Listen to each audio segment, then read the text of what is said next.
Hey, what's going on, guys? Welcome back to another review. Today, I'm super excited for this figure. We have another Mafex X-Men, and it's Jean Grey. So, this Mafex X-Men line is one that I've been a fan of. I really like my Wolverine, Cyclops, Gambit especially, super dope.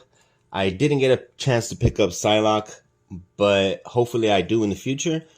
But yeah, I love these figures. From the paint to the head sculpts, just the articulation, all of it is really, really well done. This Jean Grey hopefully is no exception. So let's check out the box real quick. It is the same type of box with the front looking like a comic book, showing it's the 160th issue in this line. She is the comic version of Jean Grey, so we do not get a ponytail. I wish they would have included a ponytail. That would have been awesome, but we do not get one. So yeah, without any further ado, let's take her out of the package and let's get a better look at her.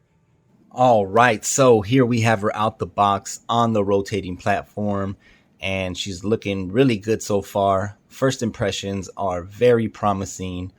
I am excited to check out the rest of the stuff she brings. I noticed also a couple of things that are going to be issues or that I don't like, so we will talk about all of that. Also, something to keep in mind is the price point of this figure, which I got for $105 on Big Bad Toy Store. Is it going to be worth it considering what it brought and what it has to offer? Let's find that out together. So let's check out her accessories. So aside from the hands and face she comes packaged with, she also comes with these fists and then this gridded teeth face, which looks pretty good. I like it. And she also brings this unmasked head and a little piece of cloth for the neck, and then these open like blasting hands or effect piece hands. And then it also includes these other wide open blasting hands, which are pretty similar, just with a different finger position. They look nice as well. And then the effect pieces do come molded into the other hands, so you don't have to worry about them falling off. You could just port the hands directly in. So I like that they did that. And of course, they do also include a stand, as most Mafex figures usually bring the stand. So now let's just take a closer look at the figure. Let's check out her face, as I think that they did a good job painting it. The eyes look very nice. Eyebrows actually match the hair, which I like. Marvel Legends always gives you like black eyebrows. So good job on the face. Very well done. The hair could have a little bit of a wash, but it doesn't. Also, they took a little bit of liberties here with the look, as the blue is painted here. It's not supposed to be there, but I kind of like it. It makes the legs seem not so plain, you know? I always kind of wondered why they never colored that in for Jean Grey. So, interesting choice. The rest of the metallic paint throughout looks really good. It seems like I got pretty good paint apps on mine. So I'm very happy with that. Let's take a look at these other heads too. On this particular head, the metallic paint around the mask doesn't line up perfectly, and you can't tell too much on camera, but they don't line up perfectly with the face. You can see a little bit of the flesh tone bleeding onto the mask, so I wish that was painted better. And I know you can't really see it great on camera, but in person it's a lot more noticeable. So for a figure that you paid so much for, it stands out a lot. Like if this was on a Marvel Legends, I would have been like, oh, this is a fine paint job. But we did pay over $100 for this, so we expect more. Alrighty, so let's go over the articulation. And she cannot look up too much because her hair does hinder it. She could look up about that much. She could look down good. About that much. She has like tilt to her head, so you can put her in nice. Yeah, I mean, this poses around good. It's just not up because of the hair. The neck also moves freely. Feels nice, moves good.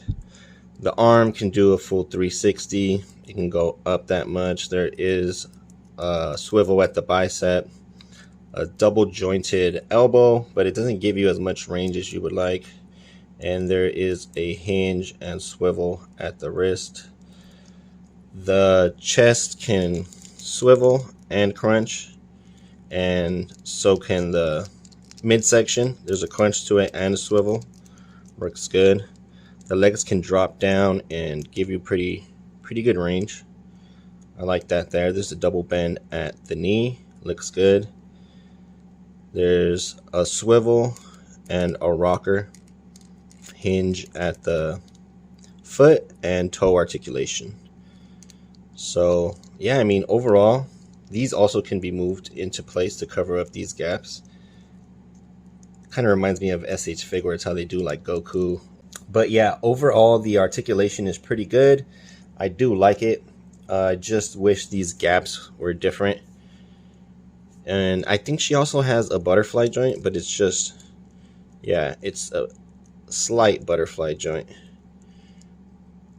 Brings the arms a tiny bit more forward. All right, so for comparisons, here she is next to Marvel Legends X-Men animated series, Jean Grey. They both look good, but I think the Mafex one looks a bit better, paint-wise and sculpt. The face for sure. And here she is next to the rest of the Mafex team that I own from the X-Men. They're looking great together. I really like this line. I hope to be able to complete them. Storm is coming. Hopefully we can get Rogue, Beast, and everybody else. That'd be amazing. A Nightcrawler from Mafex would be sick. All right, so final thoughts on this figure. I think that obviously it looks great and it feels nice. It articulates very well. Super nice to look at. But it also does have a few issues. Like mine had issues with the wrist. When I would change the hands, the wrist peg was falling apart and I'd have to rebuild it before I could switch hands. And that's super annoying. Also, I don't like the way that the shoulders are. I wish it was painted blue underneath those shoulders so that you couldn't see the yellow bleeding through. That seems like an oversight, and they could do better for the price point for sure. Also, the accessories are a bit light. Like we only get a few sets of hands and then these two effect pieces for $105 that we pay. I mean, I think we should have got a little bit more, or the quality should have been like so perfect that that wouldn't have been an issue. But with that being said, it still is a dope figure and I'm happy to have picked it up. Honestly, it really is sick. It's just, like I said, the price point is high. So you have high standards for it and high expectations. So any little issue is a huge issue. You feel me? But yeah, that's going to be it for this review. Thanks for watching. Leave a like, comment, subscribe if you want. Take care and peace.